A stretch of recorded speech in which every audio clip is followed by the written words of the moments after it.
Hello, everyone, and welcome to Grid Tonight, your weekly motorsports news program. I'm Adam Lemerace, and with me, as always, is Kobe Lambeth from the Podium Finish. And a special shout out to our awesome Patreon supporters, Colin, Mark, Giselle, and Robin. Thank you for investing in Grid Network. Link to our Patreon in the video description below. And please feel free to comment in the chat room below and ask any questions. Tonight we'll discuss F1 revealing next year's schedule, Cadillac revealing more about their 2023 IMSA program, and Ryan Blaney's Bristol woes. We'll start discussing the 2023 F1 season.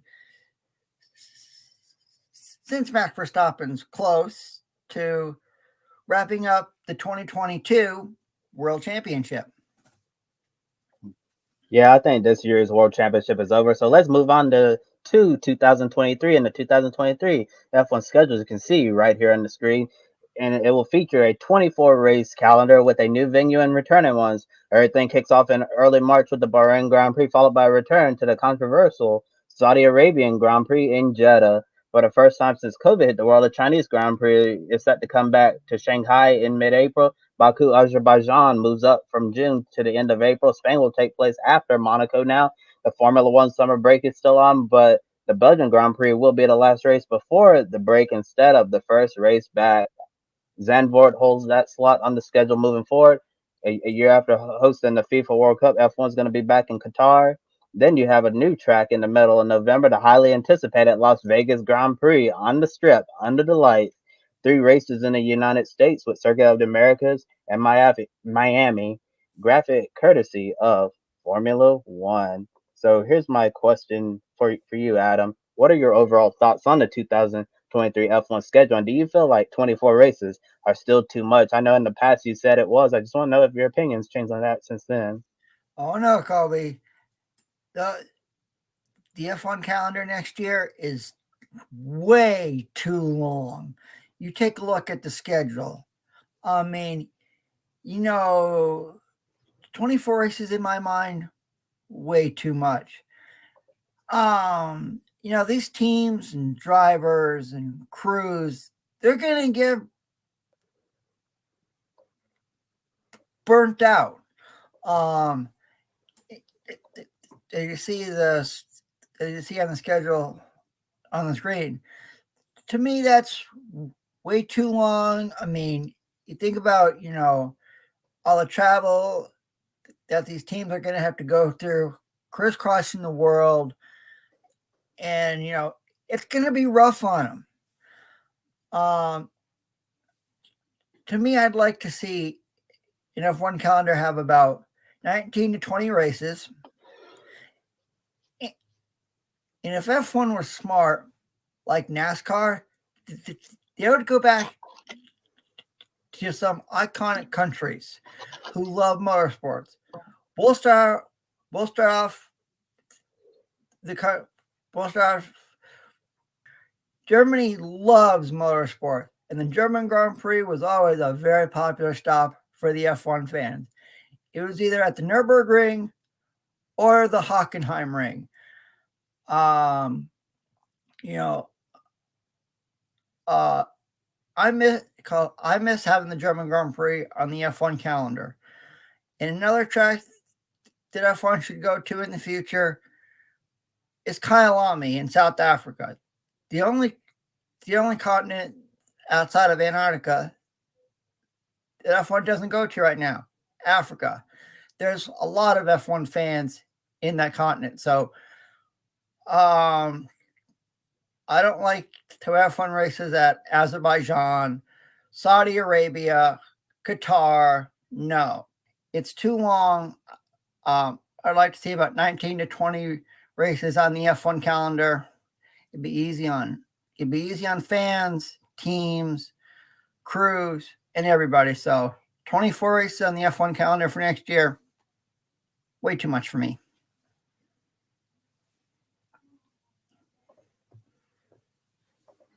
Yeah, I certainly have to agree with you, Adam. I feel like 24 race weekends is definitely way too much considering all the travel that the Formula One paddock has to do all around the world. It's not just like 24 races here in the United States where you're just going stateside for the most part. Besides, an occasional trip to Canada or whatever. But when you're looking at F1, you're going from the Middle East, you're going to Australia, you're going to Asia, you're going to Azerbaijan, you're going to the United States, then back to Italy, Monaco, Spain, all over the world. So surely a lot of those people are in Formula One are going to get burn out. And taking a look at the schedule again, and yeah, you see, Adam, you talked about the Japanese Grand Prix of Suzuka, and that's going to be on the schedule in September from this 22nd through the 24th there. And we also have a comment in the chat room from Dima saying, yes, next year French Grand Prix removed on the calendar, and yes, Dimas, the French Grand Prix will not be returning in 2023, leaving the Paul Ricard circuit and La Castellet. It'll be interesting to see if the French Grand Prix will return in later years. Maybe not at La Castellet, but I know they tossed around the idea of doing a street race in Paris to see how that turns out. So who knows what they're going to do? I know that the people who are most disappointed by the removal of the French Grand Prix have to be the French team itself, Alpine, and certainly the two French drivers on the grid, Pierre Gasly and Esteban Ocon. Now they don't have a home Grand Prix. And Adam, you brought up the point about the German Grand Prix as well. Still haven't returned. That the fans certainly want to see F1 go back to Nürburgring or Hockenheim, because the German fans, they love their Formula One. Right now you have Sebastian Vettel, who's obviously going to be retiring from F1 at the end of the year, and Mick Schumacher, who knows what his future is going to be like. So things are certainly up in the air regarding F1's future in Germany, or even having German drivers on the grid. And one of the biggest announcements regarding the schedule was a new 3-year contract extension to keep the Monaco Grand Prix until 2025. Many fear that F1 could potentially part ways with the most prestigious crown jewel event on the calendar of a in favor of a different track that produces more overtaking. Now the tradition of principality on the streets of Monte Carlo will continue for the foreseeable future. Is it a good thing to see Monaco sticking around despite the lack of action we see on the track? Yeah, I mean, the Monaco Grand Prix. You think about the iconic circuit. You think about when it comes to Monaco Grand Prix. You have so many celebrities attend that race every year, from World of Sports and Entertainment.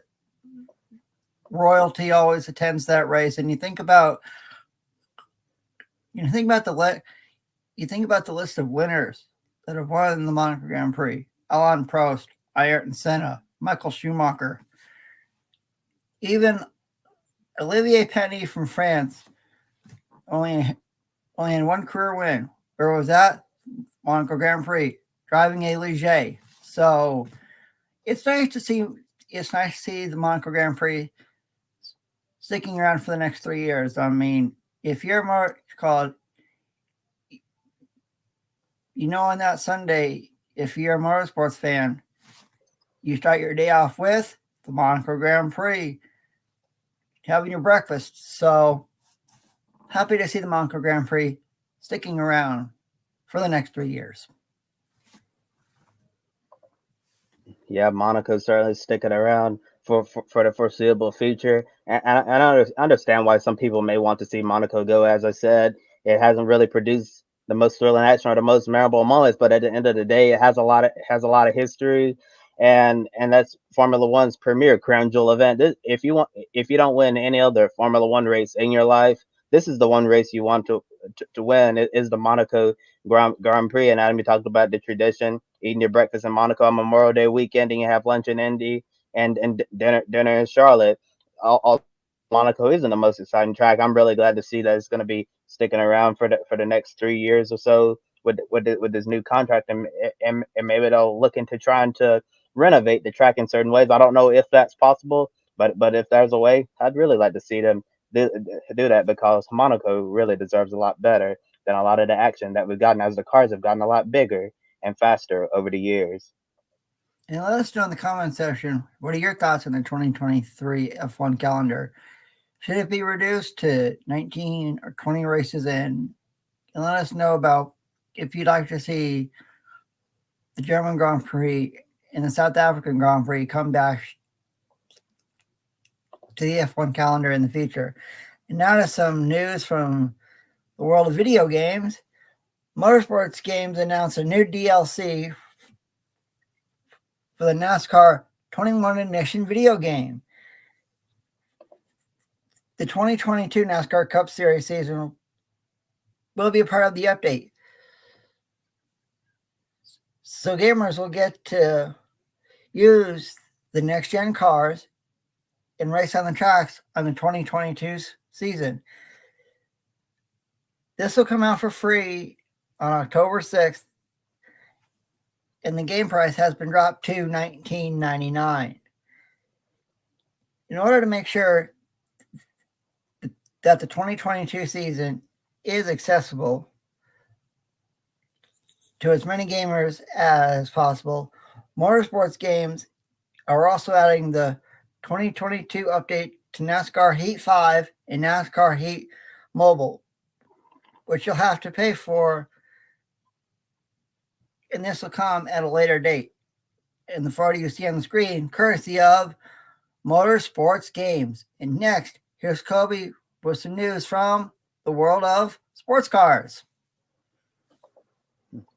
Next, some prototype racing news. Cadillac announces 4 drivers for their 2023 IMSA GTP program. Ringer Van de Zande and Sebastian Bourdais return to Chip Ganassi Racing for another year. Ganassi will also be filled on another Cadillac LMDH car in the FIA World Endurance Championships Hypercar class. CGR also confirmed their upcoming Petit Le Mans driver lineup today, with 6-time IndyCar champion Scott Dixon joining the number 01 Cadillac DPI with Van de Zande and Bourdais, then longtime IndyCar veteran champion and Indy 500 winner Ryan Hunter-Reay will drive the number 02 with Earl Bamber and Alex Lynn. And getting back to 2023, Action Express Racing. Pippo Durrani's back with the team, but he'll have a brand new co-driver after going through 2 this year with Tristan Nunez and Olivier Pla.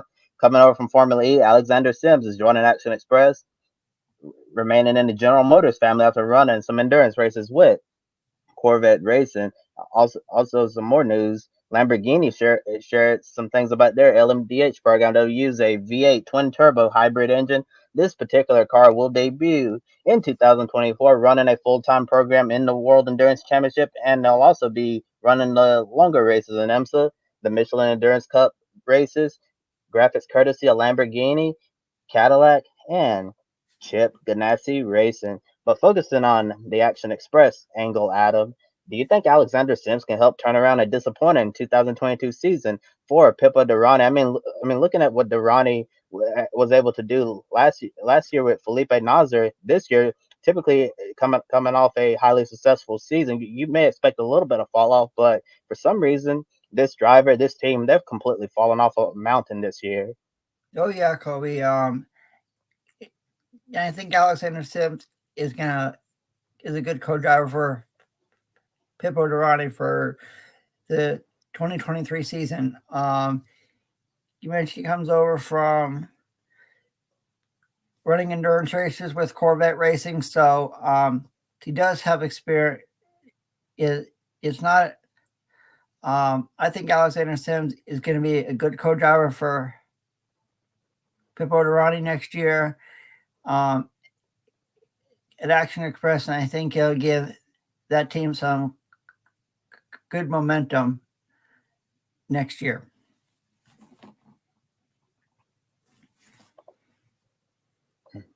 Yeah, that team certainly needs to have some good momentum going their way, and it's really crazy thinking back to 2021 and seeing how Felipe Nasr, who was his co-driver then, and Pippo Durrani going out there winning the championship. We remember that last lap battle at Petit Le Mans last year between the 31 Williams Engineering entry and the number 10 Konica Minolta Acura.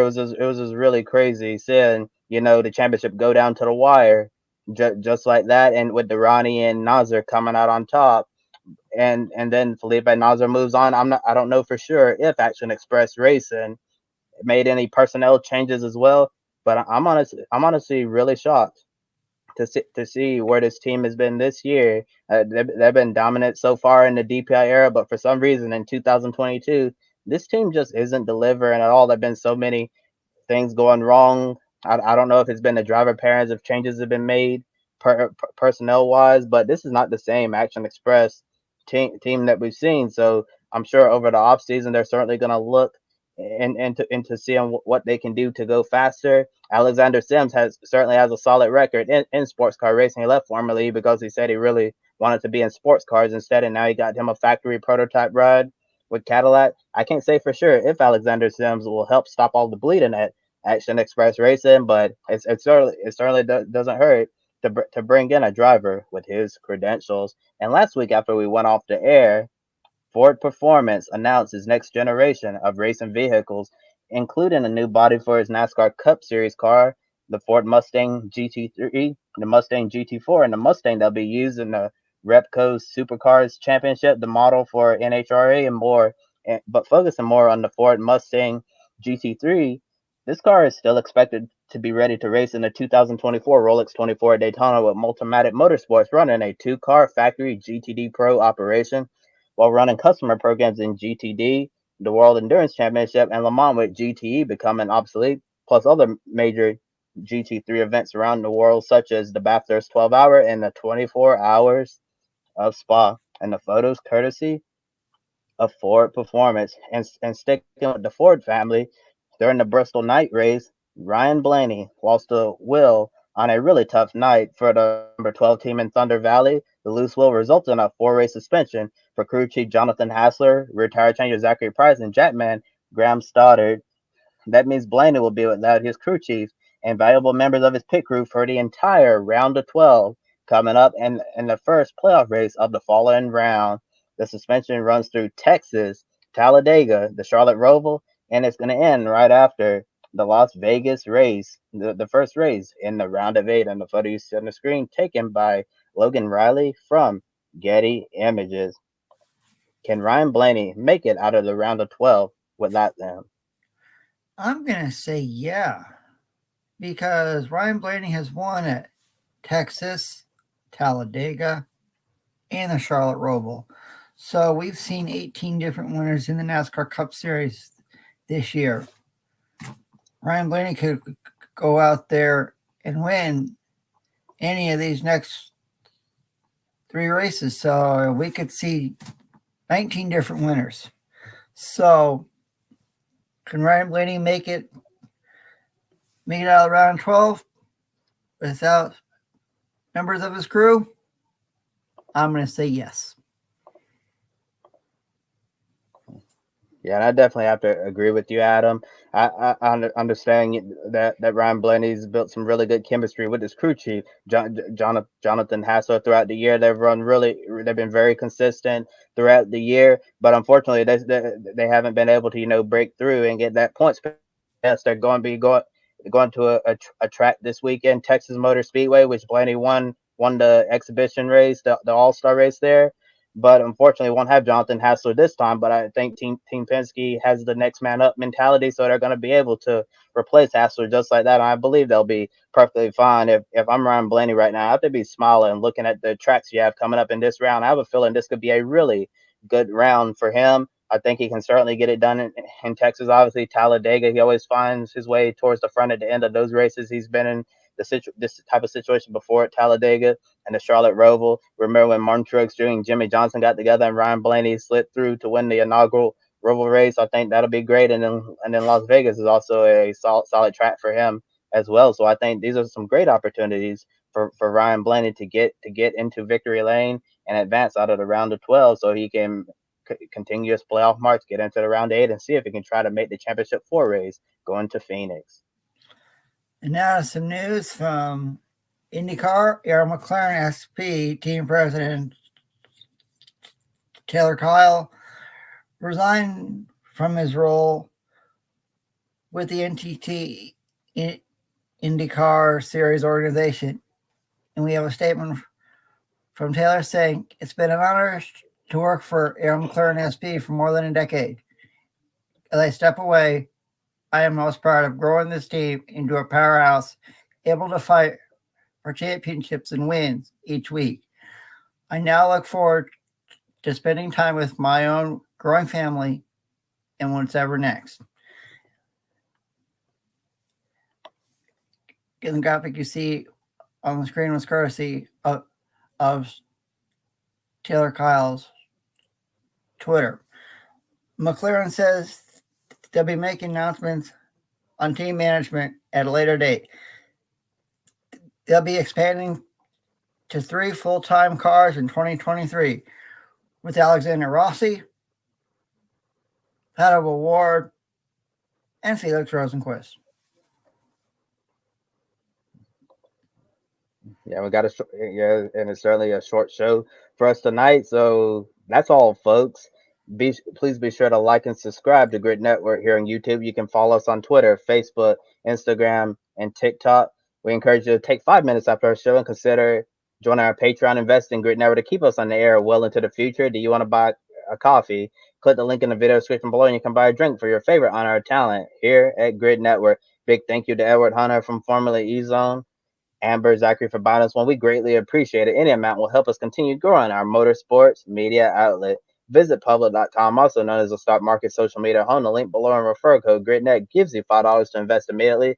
Public.com allows you to connect with your friends. You can make new friends and use tools to learn how to properly invest in the stock market. And looking at our schedule coming up for the end of the week, check out a brand new episode of Women in Motorsports. Saturday, we'll be back in the air. Grid Live pre-race at noon Eastern. Then Sunday, Grid Live wrap-up 90 minutes after the NASCAR Cup Series race at Texas Motor Speedway. For Adam Limmeries, I'm Kobe Lambert from the Podium Fitness. Thank you all for watching, and we'll see you next time. Don't be an anonymous investor. Join the stock market social media platform, public.com. Invest any amount of money and share with friends and new friends. Discover new opportunities, such as new companies and potential business partners, and useful tools for beginners, and share your experience with friends on public.com. Link in the video description gets you $5 for being a Grid Network viewer. Use the referral code GRIDnet for your free $5 to invest and start investing and networking on public.com.